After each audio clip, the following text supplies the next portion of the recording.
اس لیے کہ ان کے کردار میں ٹھنڈک دیکھتا ہے، ان کے لب و لہجے میں مٹھاس دیکھتا ہے، اس شخص میں اتنی خوبصورتی دیکھتا ہے کہ اسی کا بن جاتا ہے۔ حضرت ابراہیم بن ادم کے پاس ایک نوجوان آیا، کہنے لگا میں گناہ کرنا چاہتا ہوں۔ فرمانے لگا بالکل کر، اللہ کا دیا ہوا رزق کھانا چھوڑ دے اور گناہ کر۔ کہنے لگا یہ نہیں ہو سکتا۔ فرمانے لگے چل پھر اس طرح کر، رب کی زمین پہ نہ رہ، کسی اور کی زمین پہ چلا جا۔ کہنے لگا یہ بھی نہیں ہو سکتا۔ فرمانے لگے چل اللہ کی چھت سے نکل جا۔ کہنے لگا یہ بھی نہیں ہو سکتا، تو آپ رو پڑے۔ فرمانے لگے پھر جناب اسرائیل جب آئیں تو ان سے کہنا مجھے 2-3 سال کی مہلت دے دے، پچھلی میری گناہوں میں گزر گئی، میں ذرا 3 سال عبادت کر لوں۔ تو وہ شخص بھی رونے لگا، کہنے لگا حضور وہ مہلت نہیں دیتے، وہ جب لینے آتے ہیں تو پھر لے کے اللہ تعالیٰ نے جب انسان بنانا چاہا نا تو جناب جبریل کو کہا مٹی لے کے آ زمین سے۔ حضرت جبریل نے مٹی پہ ہاتھ ڈالا تو باقی کی مٹی رونے لگ گئی، اسے جدا نہ کر۔ تو جناب جبریل چھوڑ کے چلے گئے۔ حضرت میکائیل کو بھیجا مٹی لا، مٹی پہ ہاتھ ڈالا تو باقی کی مٹی رونے لگ گئی، چھوڑ کے چلے گئے۔ جناب اسرائیل کو بھیجا، مٹی پہ ہاتھ ڈالا تو باقی کی رونے لگ گئی، چھوڑ کے نہ جاؤ۔ تو حضرت اسرائیل فرمانے لگے تیرا رونا دیکھو کہ رب کا حکم دیکھو۔ وہ لے گئے، جب پیش کی تو رب کریم نے فرمایا اسرائیل جان نکالنے کی ڈیوٹی بھی تیری، تو مٹی کو لے آنا، باقی مٹی روتی بھی رہے تو روتی رہے، جب میرا فیصلہ آ جائے تو پھر اس میں کوئی گنجائش۔ ہم کھاتے بھی اللہ کا ہیں، نافرمانی بھی اس کی کرتے، زمین پہ بھی اس کی چلتے ہیں، نافرمانی بھی اس کی کرتے، حکم کسی اور کا مانتے، چھت پہ رب کریم کی رہتے۔ اس طرح نظام نہیں چلتا۔ میرے بھائی یاد رکھ لو، گناہوں کی سزا ملے گی، زندگی تنگ ہو جائے، یہاں بھی آزمائش ہوگی اور وہاں بھی۔ میں نے درس پہ کہا تھا، پھر بات کہتا ہوں، یہ میں اپنے لیے کہہ رہا ہوں، توجہ ہے میری بات پر۔ دعا فرمایا کرے کہ جو کچھ ہم نظر آتے ہیں اللہ ہمیں ویسا بننے کی توفیق بھی عطا فرما۔ اللہ ویسا بننے کی، یہ مشکل معاملہ ہے، مشکل۔ دیکھیں نا ایک آدمی سیاستدان ہے، اس نے بڑے اچھے نعرے لگائے، انقلاب آ جائے گا، میں غریب کا بھلا کر دوں گا، میں یتیموں کے سر پہ ہاتھ رکھوں گا، میں مجبوروں کی مدد کروں گا، میں دکھیوں کی مدد کروں گا، مزدوروں کو۔ اس نے اچھے اچھے نعرے سکھائے، اچھا اس نے پیغام دیا، اندر اس کے یہ تھا کہ اقتدار ملے گا تو مرضی کروں گا۔ لوگ اس کے گرد بھی گئے، اس کی گاڑی کے پیچھے بھی بھاگے، لوگوں نے اس کے نعرے بھی لگوائے، جیب سے پیسے لگا کے اس کے پوسٹر بھی شائع کیے، لوگ اس کے گرویدہ ہو گئے، لوگوں نے پوری، اور میری قوم نے تو بیچاری نے کئی دفعہ دھوکے کھائے۔ جس نے نعرہ لگایا غریب اسی کے پیچھے مسیحا بن کے چل پڑا، آج دھوکہ دے لیا، لوگوں کو پیچھے لگا لیا۔ یہ بتاؤ اگر راز کھل جائے، اگر راز کھل جائے کہ یہ دھوکہ دے رہا ہے، یہ فریب کر رہا ہے، تو لوگ اس کا کیا حال کریں گے؟ یہ راز قیامت میں کھل جائے گا، قیامت میں یہ راز یہ کھل جائے گا، یہ دھوکے باز تھا۔ اذا زلزلت الارض زلزالہا، جب زلزلہ آئے گا جیسے اس کا آنا ٹھہرا، واخرجت الارض اثقالہا، زمین اپنے بوجھ باہر نکال دے گی۔ اس سے مراد کیا ہے کہ زمین پہ جو جرم ہوئے زمین بتا دے گی، باہر نکل آئے۔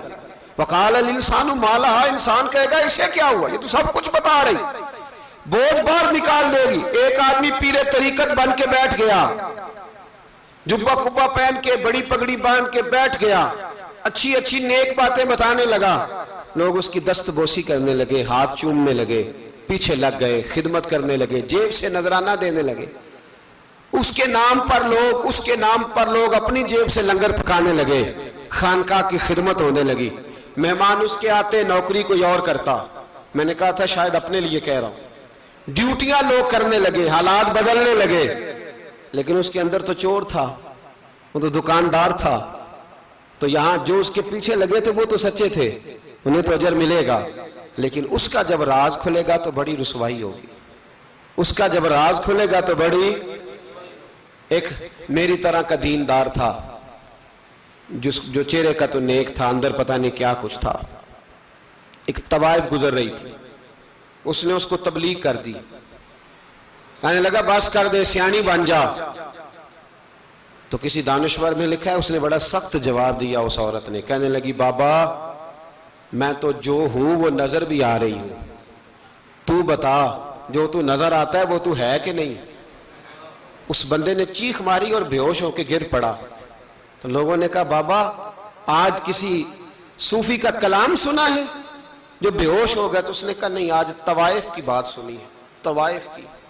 اور وہ عجیب بات کر گئی ہے، وہ کہہ گئی ہے میں تو جو ہوں میں نظر آ رہی ہوں، تو بھی تو بتانا، تو بتانا کہ تو دستار امامت پہنتا ہے.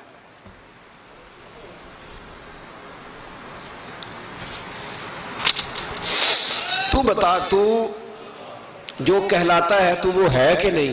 یہ وقال الانسان ما لہا، یہ راز قیامت میں کھلے گا. ہم جو کچھ بتا رہے ہیں نا اپنی زبانوں سے، ہمیں اپنے گناہوں کا احساس ہونا چاہیے. ایسا نہ ہو کہ جب سزا ملے تو پھر اس طرح کی ملے کہ دوبارہ کسی کو کوئی منہ دکھانے کے قابل نہ رہے. میرے بھائی یاد رکھیں اور سمجھیں، گناہ انسان کی زندگی کو تنگ کرتے ہیں. میرے نبی پاک علیہ السلام نے فرمایا جب تو جھوٹ بولتا ہے تو تیرے فرشتے کرامن کاتبین سائیڈ پہ ہو کے کھڑے ہو جاتے ہیں. جب تو زنا کرتا ہے تو تیرے اندر سے ایمان نکل جاتا ہے. اور نبی پاک علیہ السلام نے فرمایا جب میری قوم میں ناانصافی عام ہو جائے گی تو قتل بھی عام ہو جائے گا. اور سن لو، لکھ لینا یہ حدیث دل کی تختی پر. نبی پاک علیہ السلام نے فرمایا جب میری قوم میں بے حیائی اور بدکاری عام ہو جائے گی تو 2 سزائیں اللہ دے گا. ایک تو جوان موتیں آئیں گی، جوان بچے کچھ بھی نہیں دیکھا چلے گئے. اور دوسری سزا اللہ یہ دے گا کہ ایسی بیماریاں آئیں گی جن کا علاج نہیں ملے گا، ایسے امراض پھوٹ پڑیں گے.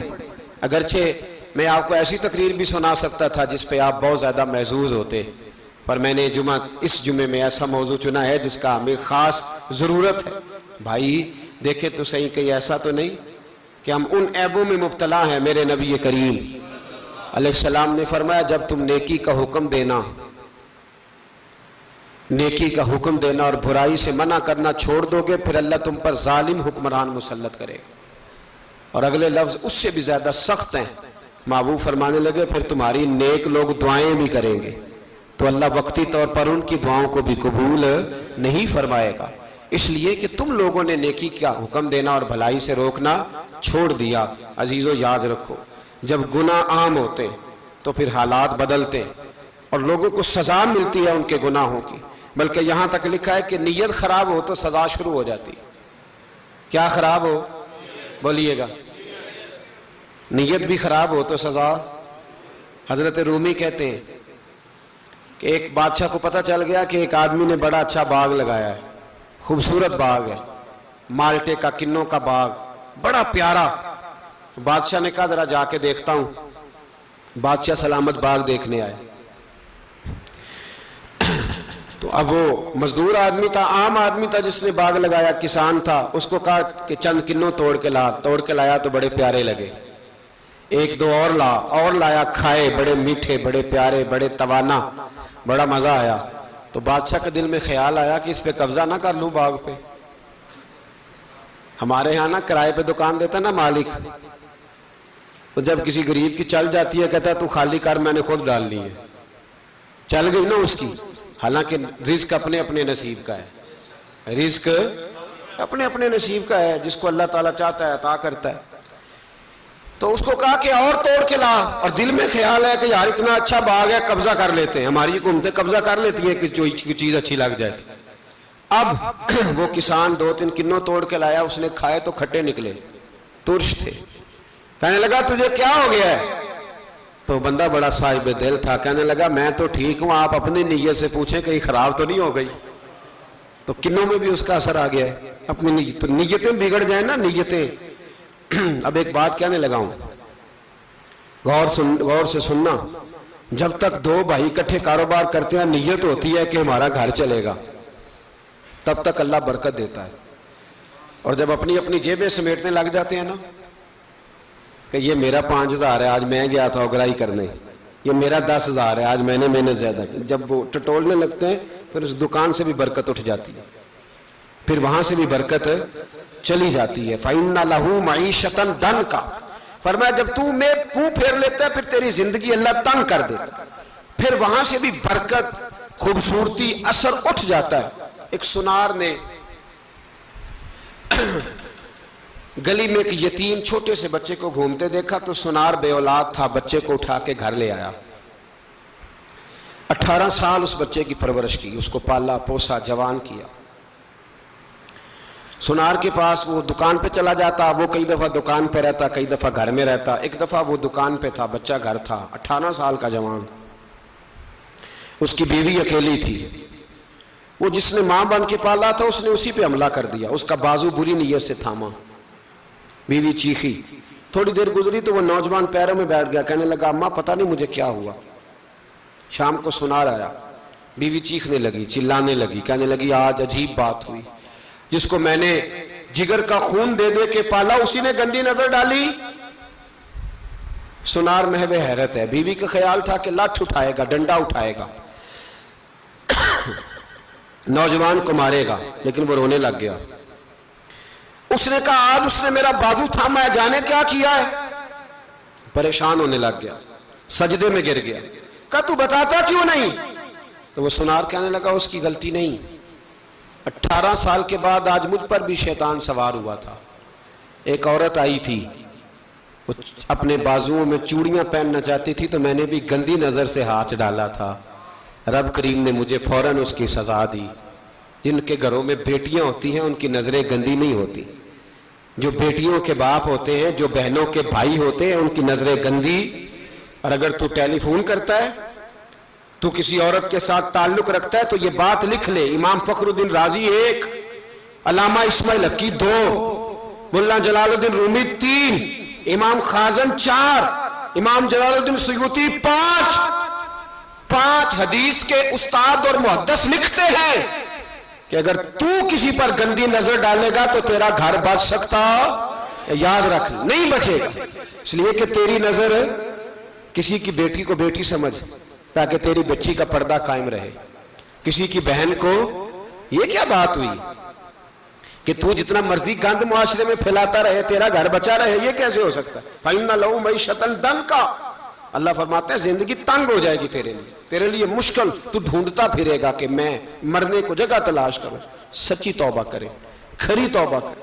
یہ گناہ انسان کو مجبور کر دیتے ہیں۔ حضرت عبداللہ بن مبارک رحمت اللہ تعالیٰ علیہ، ان کے سینکڑوں شاگرد تھے، ایک شاگرد کے انتقال کا وقت آیا تو گھر گئے ملنے۔ آپ کہتے ہیں میں نے زور لگا لیا پر اس کی زبان پر کلمہ جاری نہیں ہوا۔ میں اسے کہتا کلمہ پڑھ پر اس کی زبان پر جاری۔ اللہ اکبر، بہت بڑی نعمت ہے، دعا فرمائیں اللہ ایمان کی موت عطا فرمائے، ایمان کی موت دے اللہ کریم، ایمان کی موت دے۔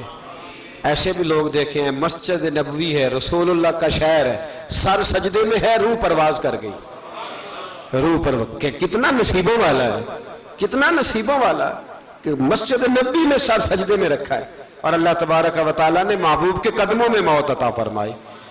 تو حضرت عبداللہ بن مبارک کہتے ہیں میں نے اس کو کہا کلمہ پڑھ تو اس کی زبان پہ جاری نہیں ہوتا۔ میں بار بار کہتا تو وہ منت کرتا، کہتا حضور میں کوشش کرتا ہوں جاری نہیں ہوتا۔ فرماتے میں پریشان ہو کے اٹھا، ابھی میں دروازے پہ پہنچا تھا اس نے چیخ ماری اور روح پرواز کر گئی۔ بچے رونے لگے، بیوی رونے لگی، تو میں نے اس کی بیوی سے کہا کہ یہ جرم کیا کرتا تھا، اتنا بڑا پاپی پہ کلمہ جاری نہیں ہوا۔ اس کی زوجہ کہنے لگی حضرت جی 2 گناہ تھے اس کے، ایک تو یہ شراب کا عادی تھا، روکتی تھی باز نہیں آتا تھا، اور دوسری بات یہ کہ یہ اپنی اماں کا نافرمان تھا، وہ 2 گلیاں چھوڑ کے رہتی ہے، یہ کبھی ملنے نہیں گیا تھا، اس بوڑھی کا کلیجہ اس کی طرف سے بڑی تکلیف میں تھا۔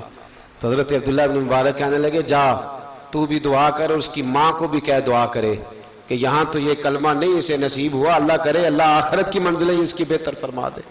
میرے بھائی ایسے گناہ، حضرت مالک بن دینار نے توبہ کی انہوں نے، کس طرح؟ فرماتے میں نشے کا عادی تھا، کسی نے مجھے کہا کہ بطور دوائی شراب پی لو تو میں نے پی لی، نشے کا عادی تھا، شراب پیتا تھا۔ اللہ تعالیٰ نے بڑی منتوں اور کوششوں کے بعد، منتوں کے بعد ایک بیٹی عطا فرمائی، وہ بھی 2.5-3 سال کی ہوئی تو پردہ کر گئی۔ کہتے میں اس کی قبر پہ بیٹھ کے گھنٹوں روتا، شراب کا عادی تھا۔ ایک دن سویا تو خواب دیکھتا ہوں کہ میرے پیچھے ایک بڑا سانپ لگ گیا ہے، اور سانپ جب منہ کھولتا ہے تو انگارہ نکلتا ہے۔ میں پھر دعا کرتا ہوں اللہ ہمیں معاف فرمائے، اللہ ہم سے درگزر. میں کچھ قبرستانوں میں جاتا ہوں تو میں سانپ بچھو پھرتے ہوئے دیکھتا ہوں اور ڈر آتا ہے کہ ہم یہاں آنے والے ہیں. یہ لوگ کہہ رہے ہیں کہ تمہاری تیاری ہے، کسی وقت بھی اعلان ہو جائے گا کہ چلو بھائی چلو فلاں صاحب کا جنازہ ہے، اٹھو. لوگ کہتے ہیں جلدی کرو، اور ایک کونے میں ایک شخص یہ بھی کہتا ہے کہ دیگ بھی رکھ لو، مہمان بڑے جمع ہو گئے. اور ایک کونے میں لوگ یہ بھی کہتے ہیں کہ برف ٹھنڈی لے آؤ، لوگوں نے پانی بھی پینا. پہلے اعلان ہوتا ہے کہ فلاں فوت ہو گیا، پھر اعلان ہوتا ہے جنازے کا ٹائم ہو گیا، پھر اعلان ہوتا ہے جنازہ اٹھایا جائے گا، اور پھر بات ختم ہو جاتی ہے. پھر کل من علیہ فان، پھر کوئی نہیں پوچھنے آتا. ختم ہو گئے، قصہ ہی ختم ہو گیا. ان لوگوں کی کہانی مٹ گئی، ختم ہو گئے. بڑے بڑے کج کلا، کوئی پوچھنے والا نہیں. موت کا راج ہے موت کا راج. موت راج کرتی ہے بس، اور کسی کا راج نہیں. وہ راج کرتی ہے، جدھر جاتی ہے اسی کا راج ہے، راج کر رہی ہے. تو حضرت مالک بن دینار کہتے ہیں قبرستان میں میں نے دیکھا، میں خواب دیکھتا ہوں بڑا اژدہا، اس کے منہ کے اندر آگ میرا پیچھا کر رہا ہے. کہتے ہیں میں خواب دیکھ رہا ہوں. میں دوڑا، لیکن وہ اژدہا جب میں دوڑا تو میرے آگے آ کے کھڑا ہو گیا.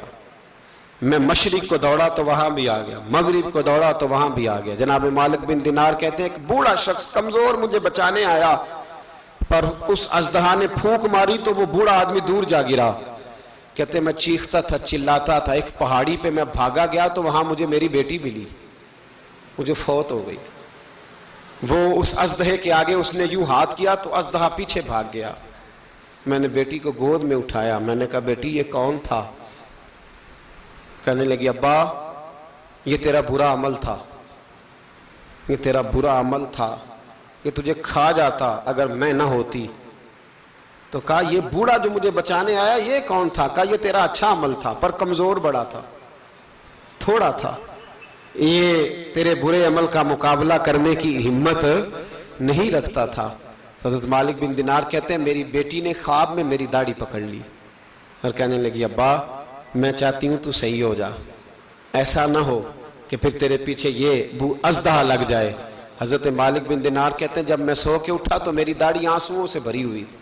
پھر اس کے بعد میں نے توبہ کی، اس طرح کی توبہ کی کہ پھر میں نے کوشش کی کہ دوبارہ میں اپنے رب کی نافرمانی نہ کروں.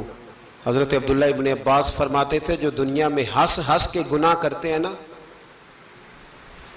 ہنس ہنس کے جھوٹ ہنس ہنس کے بولتے، ہنس ہنس کے لوگوں کی غیبت کرتے، فرمایا یہ جو تمہیں ہنس ہنس کے گناہ کرتے نظر آتے ہیں ان کا رونا قیامت میں دیکھا نہیں جائے گا، ان کے آنسو قیامت میں دیکھے نہیں جائے. جو ہنس ہنس کے گناہ کرتے یہ روئیں گے. فَلْيَضْحَكُوا قَلِيلًا وَلْيَبْكُوا كَثِيرًا.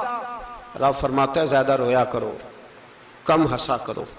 نبی پاک علیہ السلام روتے تو صحابہ کہتے حضور آپ اتنا کیوں روتے ہیں؟ تو محبوب فرماتے جو میں جانتا ہوں وہ تم نہیں جانتے. بھائیو قبروں میں اکیلے جانا ہے، کبھی غور کرنا، اکیلے کوئی بندہ ساتھ حساب دینے نہیں جائے گا. اماں بڑا پیار کرتی ہے لیکن قبر میں کبھی کوئی ماں بھی ساتھ دفن نہیں ہوتی. اپنا اپنا حساب دینا، مشکل وقت ہے، حساب کر لینا چاہیے، تیاری کر کے رکھنی چاہیے. گناہ اگر یہاں ہماری زندگی کو تنگ کریں گے تو وہاں بھی ہمارے لیے مشکلات پیدا کریں. نبی کریم علیہ السلام نے فرمایا ہے کہ اللہ بڑا مہربان ہے، اللہ بڑا کریم ہے، اللہ بڑا ستار ہے. اور یاد رکھو جب کوئی اس کی ریٹ کو چیلنج کرے، جب کوئی اس کے قانون کو توڑے، جب کوئی اللہ کی اعلانیہ نافرمانی کرے، پھر رب کریم کی غیرت کو، اس کے عدل کو جوش آتا ہے. توبہ کرے سچی، مسجد کی حاضری دیں پابندی کے ساتھ. میری آپ سے ہمیشہ یہ گزارش رہتی ہے کہ مسجد کی حاضری پابندی سے دیں. میں اپیل کرتا ہوں داڑھی رکھ لیں، یہ میرے نبی کا طریقہ ہے صلی اللہ تعالی علیہ. واپس آ جائیں. ہماری بقا نہ ہمارے دین میں ہے.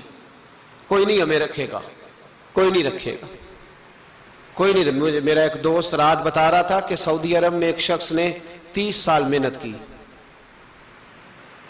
تو جب وہ مرا ہے وہیں اس کے گھر میں فون کیا تو اس کے گھر والوں نے کہا جناب آپ کو مشکل ہوگی ڈیڈ باڈی بھیجنے میں، وہیں دفن کر دیں. ہاں اگر اس کا کوئی پیسہ ہے تو وہ ذرا اکاؤنٹ میں بھیج دیں، بچیوں کو ضرورت ہے. او بھائی تو اکیلا جائے گا، تیرے لیے مشکل ہو جائے۔ اپنے بھی ساتھ یقین کریں، بچے دعائیں کرانے آتے ہیں، کہتے ہیں حضرت جی دعا کریں اللہ اماں کی سختی معاف کر دے۔ اس کا مطلب کیا ہے کہ اماں اب جائے، اب ہمارا نمبر آئے۔ بچے تو انتظار کر رہے ہیں کہ ابا جائے اور گدی پہ ہمارا نمبر آئے، تیاری ہے۔ اکیلے جانا ہے، اکیلے سخت سا مرحلہ ہے، اکیلے سارا کچھ فیس کرنا۔ آج توبہ کریں، وہاں کے کیڑے یہاں رہ کے ماریں، اپنے ساتھ ظلم نہ کریں۔ ہم اس قابل نہیں کہ وہاں جا کے مقابلہ کر سکیں۔ بچیں، اپنے آپ کو محفوظ کریں، بچائیں، حساب اپنا اپنا دینا ہے۔ کسی باپ نے اگر اپنے بچوں کو حرام کھلایا تو بچے تو نہیں کہہ رہے تھے نا کہ حرام لے کے آ، تو باپ نے حساب دینا، والد نے۔ لہٰذا مہربانی فرمائیں، اپنے اوپر رحم کھائیں، اپنے آپ کو سنواریں۔ آج جمعۃ الوداع ہے، توبہ کریں، اللہ کے نیک بندوں کی صحبت میں بیٹھا کریں، اچھی باتیں سنا کریں تاکہ دل نرم رہے۔ ان جگہوں سے بچیں جو گناہ کی طرف لے کے جاتی، ظلم سے، زیادتی سے، جبر سے بچیں۔ اپنے آپ کو اپنے رب کریم کی بارگاہ میں جھکا دیں۔ ہمارا کہیں اور گزارا نہیں، کوئی نہیں ہمیں پوچھے گا۔ اقبال رو پڑے آخری عمر میں، رو پڑے اور اللہ کی بارگاہ میں عرض کرنے لگے، نہ جہاں میں کہیں بھی امان ملی، جو امان ملی تو کہاں ملی، میرے جرم خانہ خراب، تیرے عفو بندہ نواز میں۔ پناہ صرف اللہ رسول کی بارگاہ میں، باقی کوئی پناہ دینے کو تیار نہیں ہے۔ دعا کرتا ہوں اللہ کی بارگاہ میں اللہ ہمیں سچی توبہ کی توفیق عطا فرمائے۔ آخر دعوانا ان الحمدللہ۔